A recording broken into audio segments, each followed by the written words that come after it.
देखिए, तेहरान में अमेरिका और इजराइल की भीषण बमबारी हो रही है। तेहरान के कई इलाकों में धमाका हुआ है। IRGC के चेक पोस्ट पर भी हमला किया गया है। तो एक तरफ अमेरिका बड़े हमलों को अंजाम दे रहा है ईरान के अंदर, और दूसरी तरफ से इजराइल भी कर रहा है बमबारी। ये ताजा तस्वीरें आपके सामने हैं, जहां IRGC के चेक पोस्ट को उड़ा दिया गया है ताजा हमले में। और युद्ध के बीच ईरान का एक और बड़ा दावा सामने आया है। अमेरिकी फाइटर जेट को गिराया है, यह दावा किया जा रहा है ईरान की तरफ से। ईरानी सेना ने जारी किया है इसका वीडियो।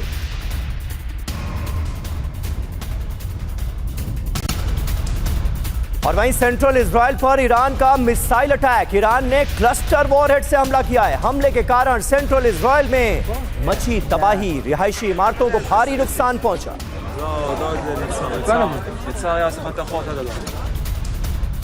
और सेंट्रल इजराइल में तबाही का मंजर, क्लस्टर वॉरहेड से रिहायशी इलाके में हमला। रामत गन इलाके में कई इमारतें तबाह हो गई।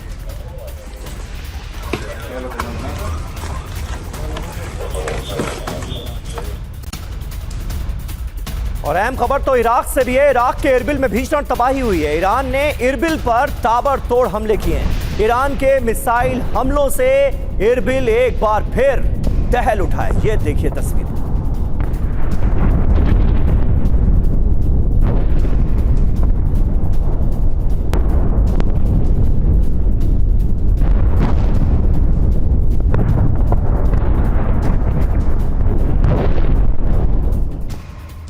और इधर बहरीन से खबर है। बहरीन में अमेज़न ऑफिस पर हमले का वीडियो। क्लाउड कंप्यूटिंग ऑपरेशन पर ईरान ने हमला किया। कल ईरान ने किया था हमला और ईरान ने मिसाइल हमले का वीडियो जारी किया।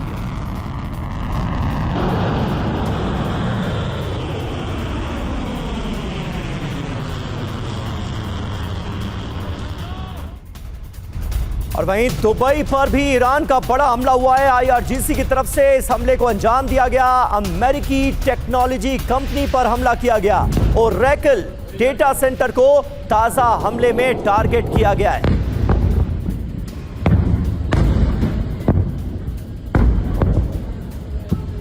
ये देखिए तस्वीरें ओरेकल डेटा सेंटर का, यहां पर ऑफिस दुबई में, जिस पर IRGC की तरफ से एक बड़ा अटैक किया गया है।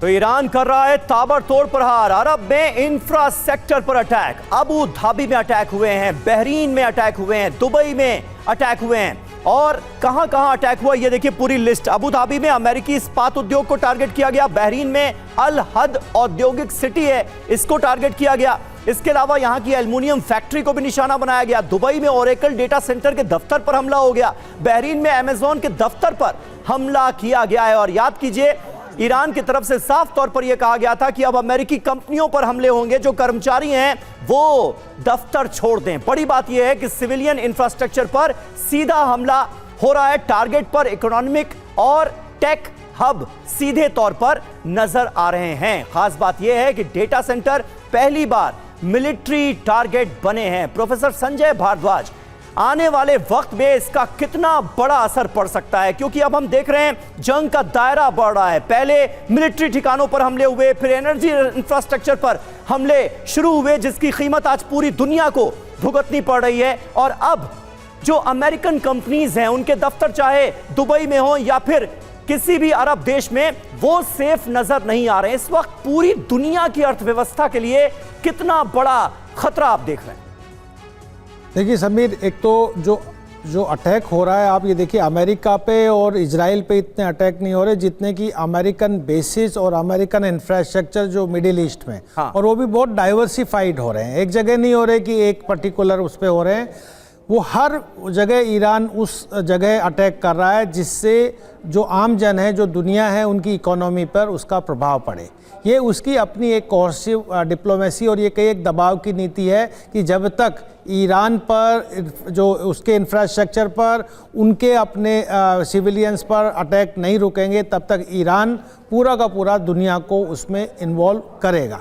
लेकिन देखिए दूसरा जो बड़ा एक और मुद्दा है इसमें कि तेल है। अब तेल को आप किस तरीके से, या तो आप तेल को एक हथियार के रूप में इस्तेमाल करें या कमजोरी के रूप में इस्तेमाल करें। तो मुझे लग रहा है जो अमेरिका तेल को हथियार के रूप में इस्तेमाल कर रहा था, अब ईरान तेल को हथियार के रूप में, एक वेपन के रूप में इस्तेमाल कर रहा है कि जब सप्लाई नहीं होगी तो दुनिया प्रेशर में आएगी। आप देखिए ब्रिटेन ने एक तरीके से डिप्लोमेटिक मेजर्स के माध्यम से बिल्कुल सर, लेकिन सबसे बड़ी बात है कि ये सप्लाई होगी कैसे, ये रास्ता खुलेगा कैसे, सभी इसको लेकर चिंतित भी हैं। मनीष के पास एक बार फिर से चलते हैं। मनीष, कल जो ट्रंप ने स्पीच दिया है और आज जो इजरायल का माहौल है या सरकार की तरफ से उस पर जो रिएक्शन है वो क्या रहा है? वहां के अगर मीडिया की ही बात करें तो मीडिया में क्या सर्कुलेट हो रहा है, किस तरह की खबरें वहां चल रही? देखिए, इसमें कोई दो राय नहीं कि सबसे ज़्यादा खुश तो इजराइल के प्रधानमंत्री बेंजामिन नेतन्याहू और उनकी सरकार है, क्योंकि उन्हें ये लग रहा था कि अगर प्रेसिडेंट ट्रंप ने हाथ खींच लिया तो वो अकेले ईरान के साथ ये जंग कंटिन्यू नहीं कर सकेंगे। उसके लॉजिस्टिकल रीजन भी हैं, क्योंकि 2000 किलोमीटर दूर जाने के लिए आपको अमेरिका के जो ईंधन भरने वाले जो जहाज़ हैं वो सब की भी ज़रूरत पड़ती है।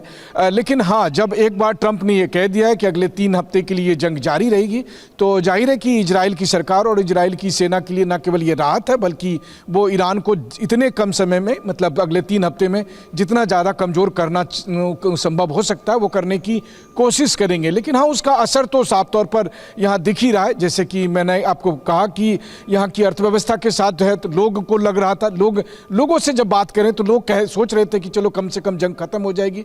लेकिन इनका मानना है कि अभी 2-3 हफ्ते नहीं बल्कि 2-3 महीने भी अगर ये जंग चलती रहेगी तो इन्हें कुल मिलाकर जंग के लंबे खिंचने के आसार ज्यादा नजर आ रहे हैं। और अभी अभी ईरान से यह खबर आ रही है कि एक F-35 फाइटर जेट ईरान ने मार गिराया है, यह दावा किया गया है।